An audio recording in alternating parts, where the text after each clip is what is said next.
Assalamualaikum warahmatullahi wabarakatuh. Shalom, Om Swastiastu, Namo Buddhaya, dan salam kebajikan. Halo semua, apa kabar? Semoga baik-baik saja ya. Video ini dibuat sebagai salah satu tugas pada mata kuliah Farmasetika 2 yang diampu oleh Bapak Abdul Rohim M.Pharm. Pada video ini berisikan mengenai penjelasan salah satu materi pada mata kuliah Farmasetika 2 yakni emulsi dan krim. Yuk kita simak baik-baik. Sebelumnya kenalan dulu yuk. Seperti kata pepatah, tak kenal maka tak sayang. Oleh karena itu, kita kenalan dulu yuk biar bisa sayang. Kenalin, nama aku Nadia Syarani dengan NIM 2213026050 dari Program Studi Farmasi Klinis Angkatan 2022 Fakultas Farmasi Universitas Mula Warman.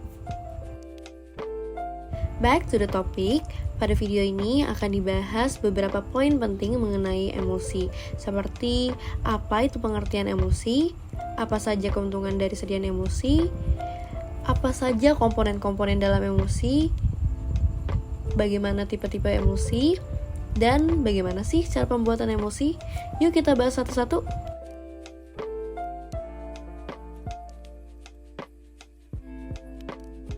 Kalian tahu nggak sih apa itu emulsi?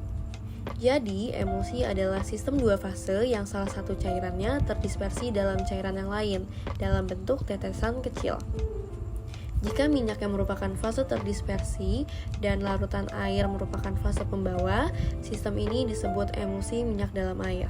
Sebaliknya, jika air atau larutan air yang merupakan fase terdispersi dan minyak atau bahan seperti minyak merupakan fase pembawa, sistem ini disebut emulsi air dalam minyak. Nah, sediaan emulsi sendiri sebenarnya memiliki banyak sekali keuntungan.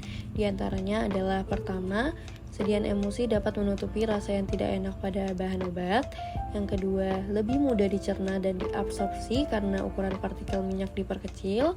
Yang ketiga, penampilan fisik, viskositas, dan kekasaran dari sediaan emulsi dapat dikontrol dengan baik. Yang keempat, meningkatkan efikasi minyak mineral sebagai katalisator bila diberikan dalam emulsi. Yang kelima, memperbaiki penampilan sediaan karena merupakan campuran homogen secara visual. Yang keenam, ada beberapa obat yang lebih mudah diabsorpsi oleh tubuh jika obat tersebut diberikan secara oral dalam bentuk sediaan emulsi. Dan terakhir, meningkatkan stabilitas obat yang lebih mudah terhidrolisa dalam air. Oke, selanjutnya adalah komponen dari emulsi. Komponen dari emulsi itu dapat dibagi menjadi dua, yakni komponen dasar juga komponen tambahan. Komponen dasar itu terdiri dari fase dispersi, fase kontinu, dan emulgator. Sedangkan komponen tambahan dapat berupa korigen, preservatif, dan antioksidan. Nah, seperti yang sudah dikatakan pada slide sebelumnya, bahwa komponen dasar dari emulsi terbagi menjadi tiga, yakni fase dispersi, fase kontinu, dan emulgator. Fase dispersi adalah zat cair yang terbagi-bagi menjadi butiran kecil ke dalam zat cair lain. Sedangkan fase kontinu adalah zat cair dalam emulsi yang berfungsi sebagai bahan dasar atau pendukung dari emulsi tersebut. Terakhir, emulgator. Emulgator adalah bagian dari emulsi yang berfungsi untuk menstabilkan emulsi. Emulgator itu dibagi menjadi emulgator bahan alam, emulgator buatan. Emulgator bahan alam itu dapat berupa tumbuhan, hewani, dan mineral. Sedangkan emulgator buatan itu contohnya seperti sabun. Oke, selanjutnya adalah komponen tambahan dari emulsi. Di emulsi dapat ditambahkan komponen berupa korigen, preservatif, ataupun antioksidan. Untuk korigen itu sendiri dibagi menjadi beberapa. Contohnya adalah korigen aktionis yang berfungsi sebagai memperbaiki kerja obat. Selanjutnya ada korigen saporis untuk memperbaiki rasa obat. Terus ada korigen odoris memperbaiki bau obat, korigen koloris memperbaiki warna obat, dan korigen solubilis untuk memperbaiki kelarutan obat. Selanjutnya adalah preservatif. Preservatif atau pengawet yang biasanya digunakan antara lain metil dan propilparaben, asam benzoat, asam sorbat, fenol, kresol, klorbutanol, benzalkonium klorida, fenil merkuri asetas, dan lain-lain. Terus tuh ada antioksidan. Antioksidan yang biasanya digunakan antara lain asam askorbat, tokoperol, asam sitrat, propil galat, dan asam galat.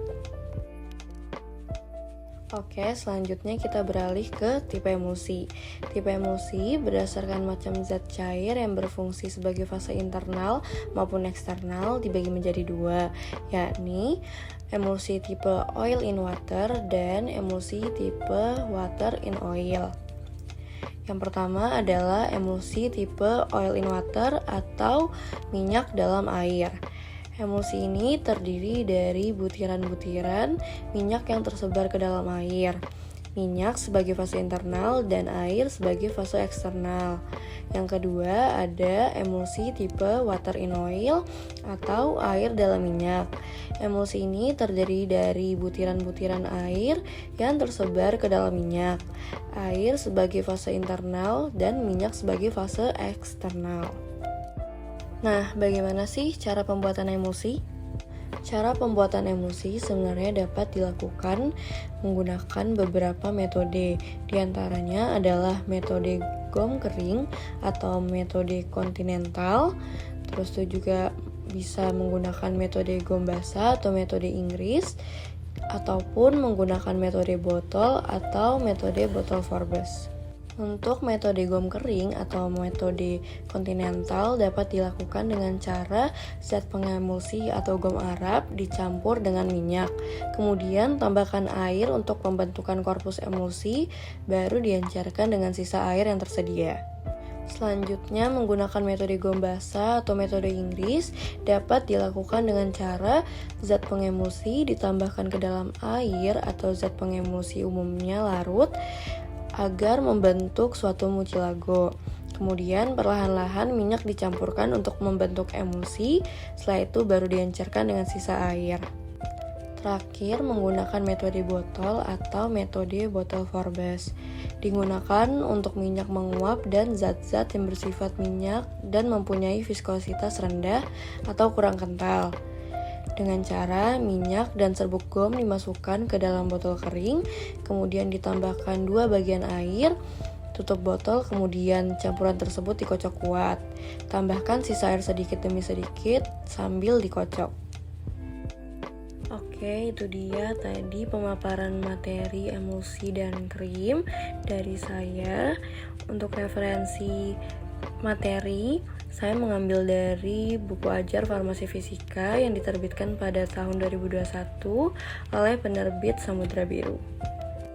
Mungkin sekian yang dapat saya sampaikan pada video ini. Kurang lebihnya saya mohon maaf. Wabillahi taufiq wal hidayah. Wassalamualaikum warahmatullahi wabarakatuh. Bye-bye.